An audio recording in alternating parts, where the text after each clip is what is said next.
Good morning, my beloved. You have awakened in the land of the living, and that alone is a miracle. The sun has peeled back the shadows of night, and with it, God has offered you another chance. Another sacred invitation to live, to rise, to breathe deeper and believe stronger. Now, let us not stumble into this day unguarded. Let us not walk forward with yesterday's chains dragging behind our feet like rusted memories. No, let us pause and lift our eyes toward heaven. Let us speak this morning prayer with full hearts and bold tongues and spirits that yearn to be transformed. Prayer, my dear, is not simply a whisper into the air. It is not just words spoken in a quiet room or mumbled between bites of hurried breakfast. No, prayer is a revolution. It is a rising wind in the soul, a deep tremble in the heart that shakes the dust off forgotten dreams and stirs up the bones of what once was dead. When you pray with all that you are, with your awareness and your wonder, your pain and your praise, something begins to shift, something ancient and holy starts to awaken, and that child is where transformation begins.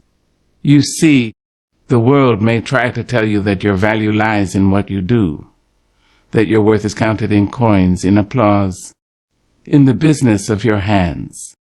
But prayer reminds you of who you truly are before all of that.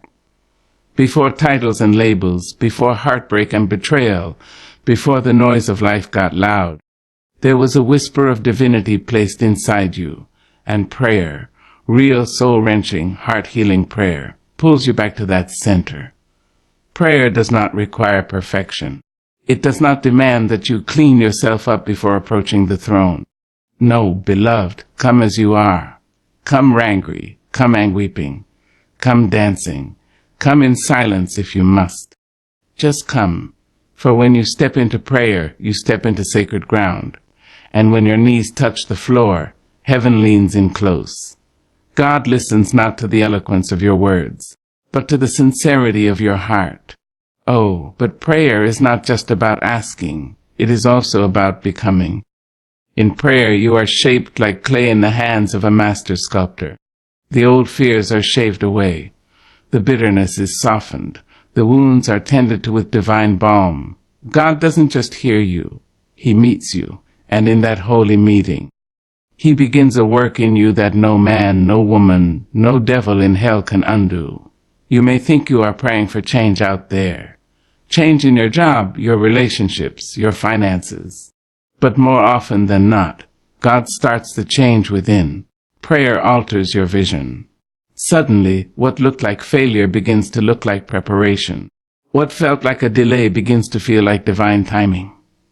Your spirit, once restless and anxious, becomes anchored in peace that surpasses understanding. That, my darling, is transformation. You cannot touch heaven in prayer and remain the same. Your posture may be the same when you rise, but your spirit, oh, your spirit will be forever changed. Your eyes will shine differently. Your voice will speak with more compassion. You will walk with a quiet authority, the kind that only comes from time spent in the presence of the Almighty. And let me tell you something else. Prayer is power. True, soul-born prayer can dismantle strongholds. It can break generational curses. It can silence the voice of every lie that said you'd never make it. Prayer is a protest against hopelessness. It is a rebellion against despair. When the world says, "It's impossible," your prayer boldly declares, "With God, all things are possible." But you must know this transformation through prayer is not always loud. Sometimes it is subtle. Sometimes it is in the stillness that God does His greatest work. He may not answer in thunder or lightning, but in the gentle shift of your thinking, the softening of your anger, the courage to forgive, the grace to try again. That's prayer doing its work deep beneath the surface, like roots growing in dark soil. And oh, how beautiful it is when a soul begins to bloom from prayer.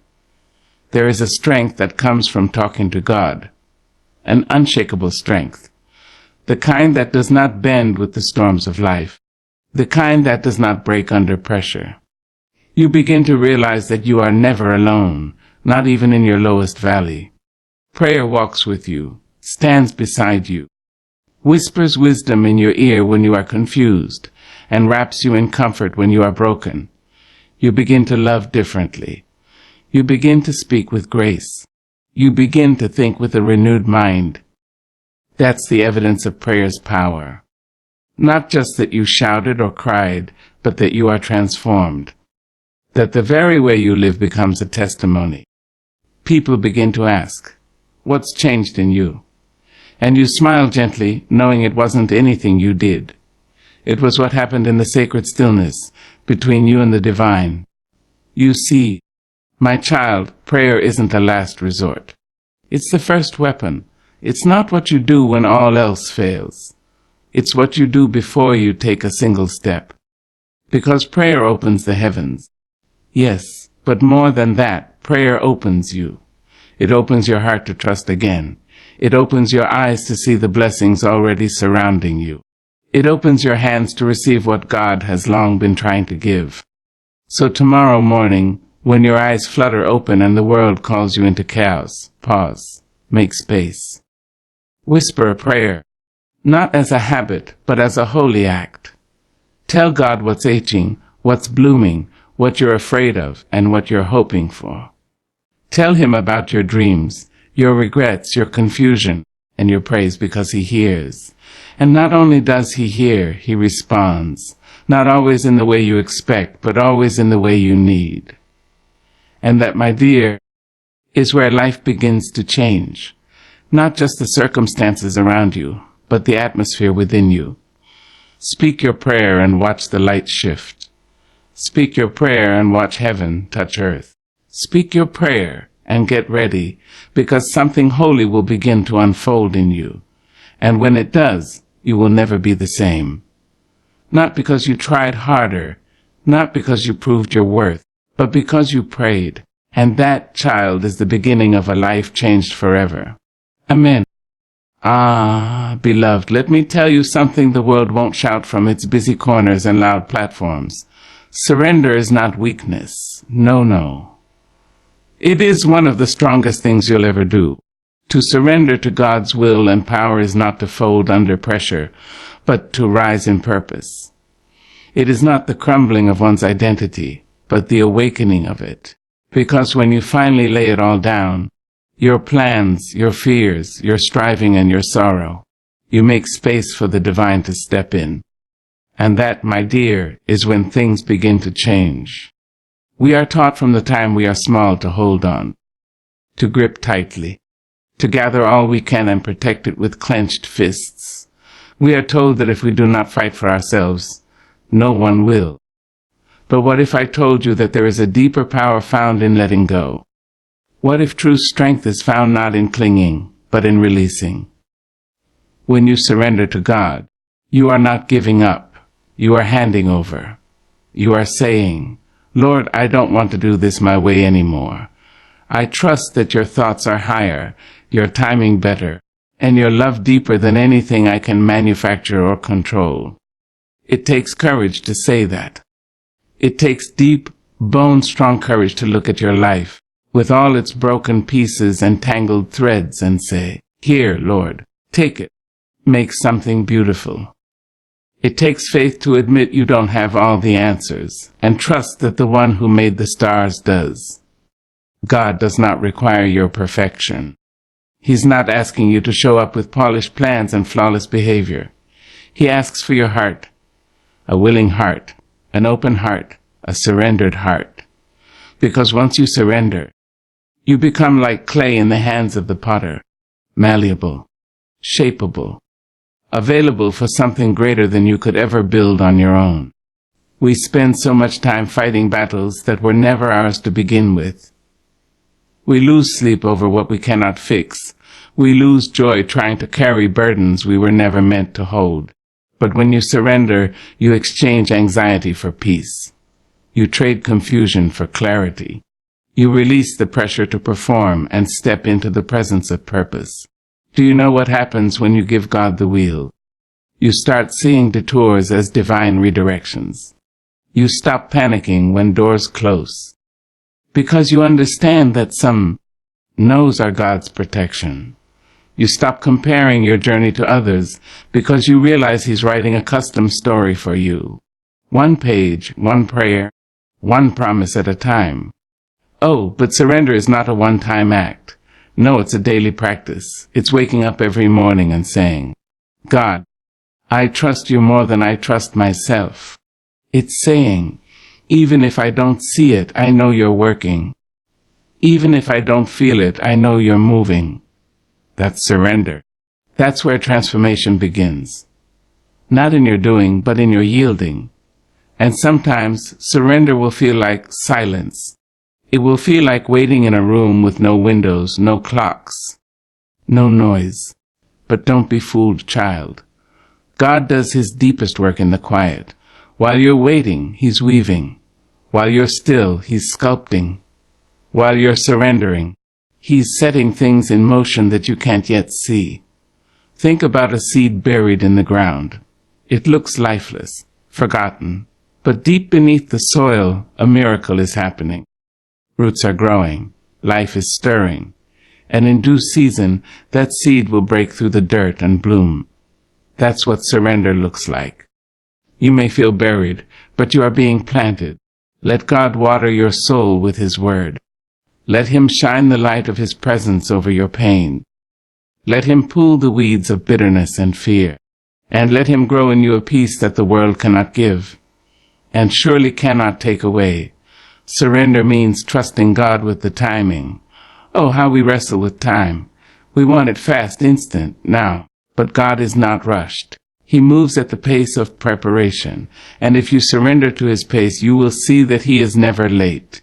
He is always on time, right on time every time. So, my dear, lift your hands, not in defeat, but in trust. Lift your voice, not in panic, but in praise. Lift your eyes, not in despair, but in expectation.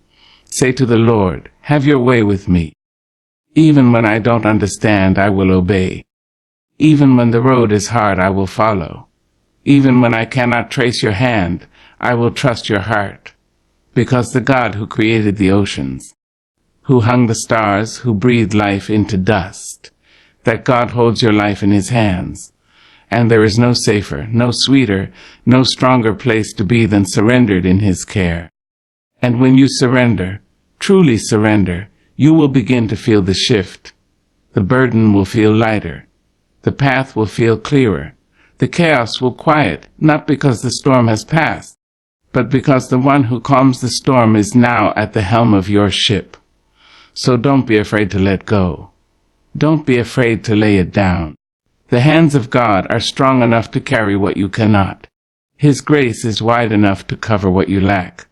And His plan is good enough to trust even in the dark. Surrender, my dear, and watch what God can do with a heart that says, yes, yes to His will, yes to His way, yes to the slow miracles and the sudden breakthroughs, yes to the pruning and the promise, yes to the mystery and the majesty. That's where change happens. That's where healing begins, where destiny unfolds, not in your striving, but in your surrender. So breathe, be still, and know that He is God. And your child, you are held. Fear is a liar dressed in the robes of reason. It tiptoes in wearing the shoes of safety, whispering in your ear with the voice of past hurt, of old disappointments. It says, don't try that. Don't go there. Don't dream too high or step too far. And if you're not careful, you'll start to believe that whisper more than the voice of the Almighty God who spoke galaxies into being and still makes time to whisper love songs into your soul. Fear, my dear, is an old ghost. It walks through the hallways of your mind rattling chains that Jesus already broke. It tells you that you'll fail again, that you'll be rejected, that you're not enough and never were. But hear me now, fear is not your friend. It is not your protector. It is not your compass. And you do not need to make a bed for it to sleep in your spirit. Because where fear speaks lies, faith speaks life. Faith, oh sweet faith, she is not loud. She does not shout or bang on your door. She waits patiently by the windowsill of your soul, waiting for you to notice her in the sunrise, in the silence, in the little miracles that show up when no one else is watching. Faith says, you can do it because God said you could.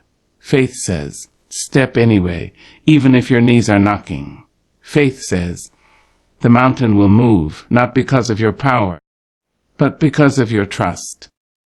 When you let go of fear, even just a little, something inside begins to shift. It's like light cracks through a heavy curtain. A breath of wind in a room that's been still too long. You begin to remember that you are not alone in your battle. You begin to remember that the one who walks on water also walks with you. Fear will always try to keep you small. It will always point to your scars and remind you what went wrong. But faith points to your scars and says, this is where the healing began. Faith does not deny the storm, it just knows who controls it. Faith is not blind. It sees more than the eye ever could. It sees with the heart. It sees with trust. It sees with the certainty that no matter how dark the valley, the shepherd still walks beside you. And let me tell you this, child, you cannot walk in faith and fear at the same time. One will always drown out the other. But the good news is, every time you choose faith, no matter how small the choice, you grow stronger. Every yes to God in the face of trembling is a brick in the foundation of a fearless life. Faith doesn't mean you won't feel fear. It means you won't obey it. It means when fear says, turn back, faith says, press forward. It means when fear says, you're not qualified, faith says, God equips the called. It means when fear screams, it's over, faith whispers, it's just beginning. There is a strength in you that fear cannot touch. It was planted there by heaven itself, a divine resilience, a holy flame. And when you water that flame with the word, when you feed your soul with truth instead of lies, when you silence the voice of fear and lean into the voice of God, you become unstoppable. Now, don't misunderstand me. Fear may still knock on your door. It may show up on Monday mornings or lonely nights. But you don't have to let it in. You don't have to pour it tea or give it a seat at your table. You can say, not today, not anymore. I walk by faith now. The world tells you to be brave by your own strength. But God tells you, be strong in me. You don't need to carry the weight of the world. You need only to carry the word in your heart. You don't need to climb every mountain with your own hands. You need only to trust the one who made the mountains and knows every path. And when you walk by faith, the world will not always understand. They may call it foolish. They may question your choices, your peace, your joy in the midst of hardship. Let them question. Let them watch. Because faith, when lived out loud, becomes a sermon. It becomes a lighthouse. It becomes a testimony louder than any argument. Fear is loud, but faith is louder when spoken from a surrendered soul. Fear is paralyzing, but faith is power that moves you forward even when your legs feel weak. Faith holds your hand when you cannot see. It lifts your chin when your head hangs low. It reminds you that God has never lost a battle, and He's not about to start with yours. So today, right here in this moment, choose faith. Even if it's just a mustard seed. Even if it's shaky and uncertain. Even if all you have is a whisper of belief left in your bones, that's enough. That's more than enough. God can work with your whisper. He can build with your brokenness. He can shape a miracle out of your mess. Let go of the lie that fear is protecting you. It's only imprisoning you. Step into the truth that faith sets you free. Free to dream again. Free to try again. Free to love, to hope, to rise, to fall and rise again. You were not made for fear. You were made for faith. You were not made for chains. You were made for wings. And when you begin to believe that, truly believe that, everything changes. So, walk on, child of God. Not by what you see, but by what you know in your spirit. Speak life. Breathe deep And trust that the same God who brought you this far will not leave you now. You are braver than you feel. You are stronger than you know. You are chosen, equipped, and covered. So silence the fear and let the voice of faith ring louder. Because when you let go of fear and embrace faith, you don't just survive. You soar. Each morning you rise is a sacred invitation. The breath in your lungs, the beat of your heart, the light peeking through your window, it is not by chance. It is not mere routine. It is God's way of saying, "My child, I'm not finished with you yet. You did not simply wake up. You were chosen to awaken. And with that waking comes purpose. Divine, unstoppable, unshakable purpose.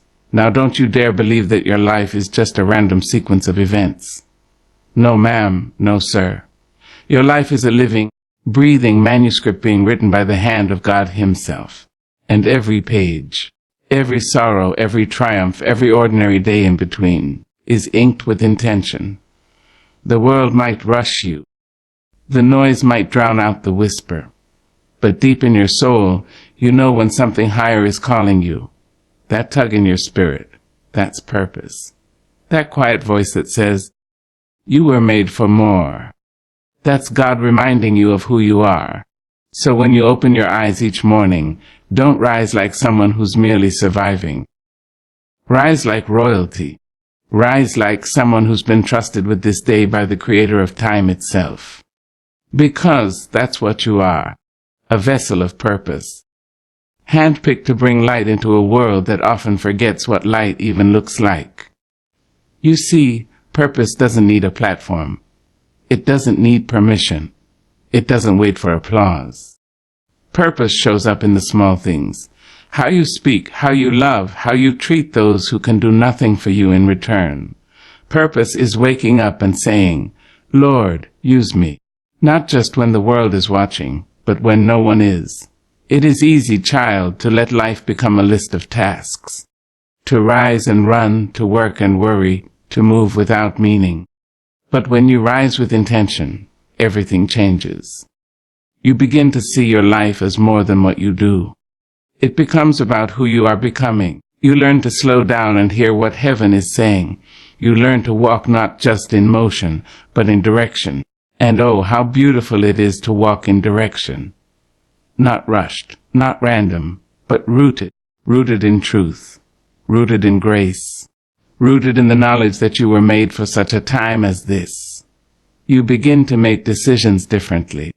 You guard your peace more carefully. You speak with more purpose and less panic. Because when you know who you are and why you're here, the opinions of others shrink. The noise of doubt quiets. And your spirit stands tall, even when your knees tremble. Let me tell you, beloved, intention is a holy thing. It's not about being busy. It's about being present. It's not about being perfect. It's about being faithful. God isn't looking for you to have all the answers. He's looking for you to say, yes. Yes to the day. Yes to the assignment. Yes to the Spirit's leading, even when it doesn't make sense. Rising with purpose means you no longer sleepwalk through your blessings. You no longer ignore the still, small voice inside. You stop wishing for a different life and start living the one God gave you. With reverence, with gratitude, and with courage. It's in the way you speak to yourself, in the way you pray before you plan, in the way you decide not to react, but to respond with grace. In the way you stop chasing what isn't yours and start cherishing what is. That's purpose, baby. That's a life steeped in intention. And hear me well, the world will try to pull you into performance, into hustle, into proving your worth. But purpose doesn't prove. It already is. Purpose doesn't perform. It embodies. You don't have to earn what God already gave you. You just have to walk in it. Now don't think walking in purpose means every day will be easy. Oh no. Purpose will test you. It will stretch you. It will take you into rooms where your voice shakes and your confidence wavers. But it will also bring you into alignment with blessings so big, so beyond your own strength, that all you'll be able to say is, Nobody but God. Purpose isn't afraid of pain. It transforms it. It takes the ashes of what broke you and turns them into oil to anoint others. It takes your past and uses it as a platform to preach deliverance. It takes your wounds and makes them wells for others to draw strength from. That is the beauty of rising with purpose. Nothing is wasted. Not the tears. Not the time. Not the trauma. God recycles it all for glory. But you must choose it. Every morning you must rise and choose to live on purpose. To silence the voice that says you're too late, too flawed, too far behind. Because God doesn't consult your resume when He calls your name. He looks at your heart, and a heart surrendered to Him is more powerful than the grandest title or the loudest crowd. You were not born to blend in. You were not created to coast through life in neutral. You were sent here with fire in your belly and destiny in your veins. So stand up straight. Speak with clarity. Walk with purpose. Pray like you mean it. Love like it costs you. Live like you know heaven is watching. Because it is. Let every morning be a declaration. I am here. I am awake. I am ready. Ready to do the work. Ready to love deeply. Ready to forgive quickly. Ready to walk boldly into the plans God has for me. Not because I'm perfect, but because I'm willing. Purpose doesn't ask for perfection. It asks for availability. And when you make yourself available, when you rise and say, Lord, here I am, the heavens move, the earth shifts, and your life becomes the sacred, extraordinary journey it was always meant to be.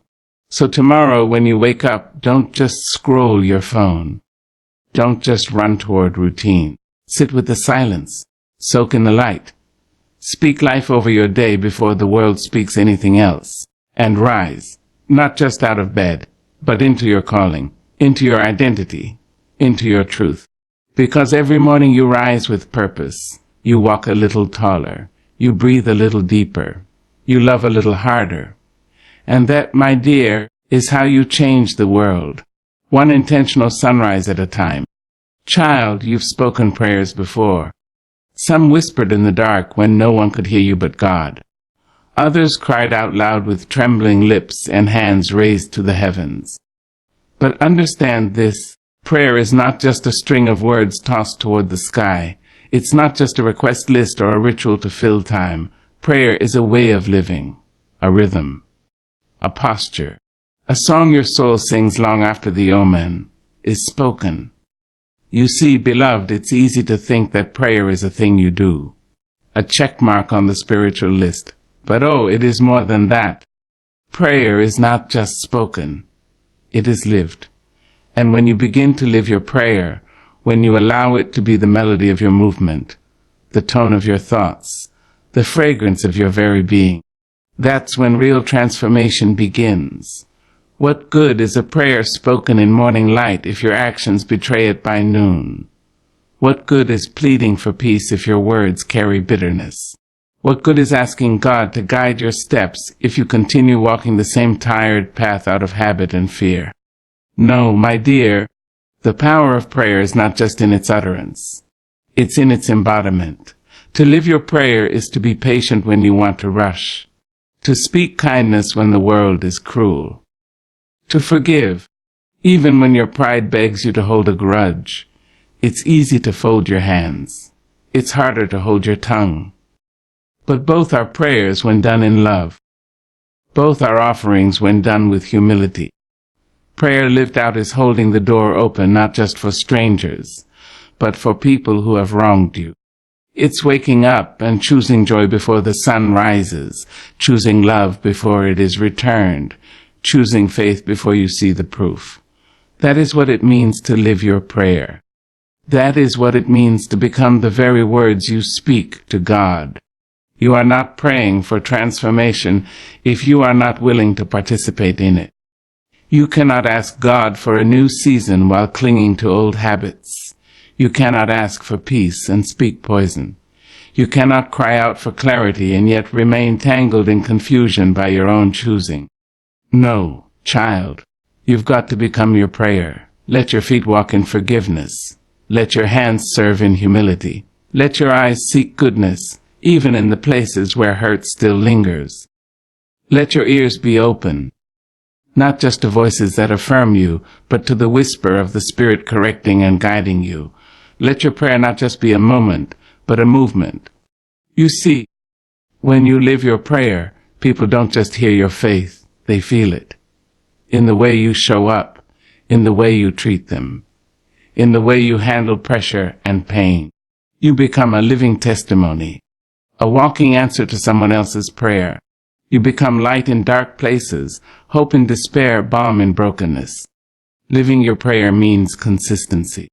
Not just when it's easy, not just when people are watching, but when the crowd walks away and the applause dies down. When you're by yourself and the only witness is heaven.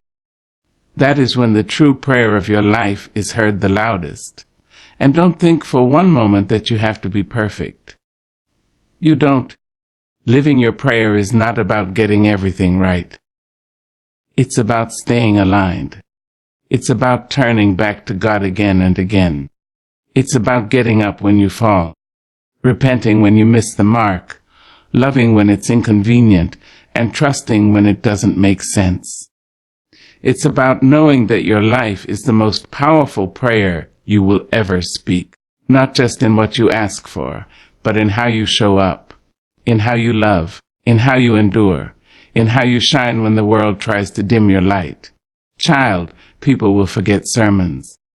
They'll forget songs and scriptures, but they will not forget how you lived. Your life is your greatest testimony. Your actions are the loudest prayers you will ever utter. You want to pray for a miracle? Then live like you believe miracles are real. You want to pray for joy? Then carry joy even in sorrow. You want to pray for strength? Then rise, even with trembling legs, and say, God, I don't feel strong, but I believe you are. That is how you live your prayer. That is how your very breath becomes holy. And sometimes, my dear, living your prayer means resting. It means sitting still when you're tempted to perform. It means trusting that God is working even when you're not. Because prayer is not always action. It is also surrender. And when you learn that stillness can be as powerful as a shout, you begin to understand that your being is just as sacred as your doing. Prayer lived out becomes the aroma of your life. When you walk into a room, peace enters with you. When you speak, hearts soften. When you touch, healing begins. Not because of you, but because of the one who lives in you, the one whose name you whispered in the quiet, the one you chose to believe not just in word, but in walk. So let your life preach.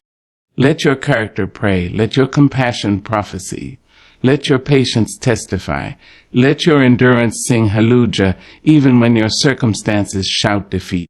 You don't need a platform to live your prayer. You don't need a pulpit, a microphone, or 1,000 followers. You just need a willing heart, a surrendered soul, a mouth that says yes and feet that follow through. And remember this: when you live your prayer, the world may not always understand, but heaven